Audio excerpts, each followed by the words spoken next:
Nanawagan naman si Pangulong Rodrigo Duterte sa mga alkalde ng bansa na ayusin ang mga problema sa kanilang mga lugar.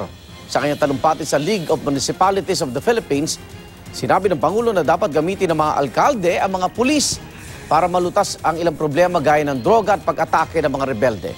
Kapag wala raw nangyari, sinabi ng Pangulo na pinag-iisipan niyang isailalim sa martial law ang ilang bahagi ng Mindanao dahil nadadamay na ang mga bata sa ibang kaguluhan.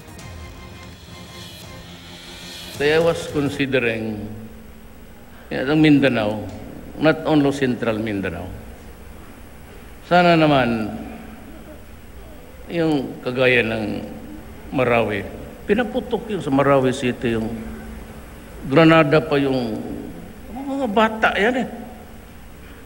Tapos doon sa Zamboanga, nilagyan ng IED yung National High School.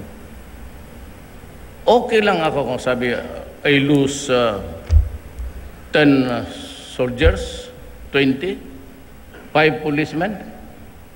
I can accept it. That's the reality of war.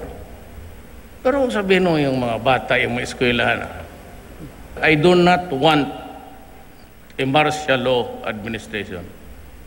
It stinks. Pero kung yan sa ibang lugar, sobra ang abuso, at pati na yung mga anak natin na ka-inosenteng-inosente, you will force my hand into it.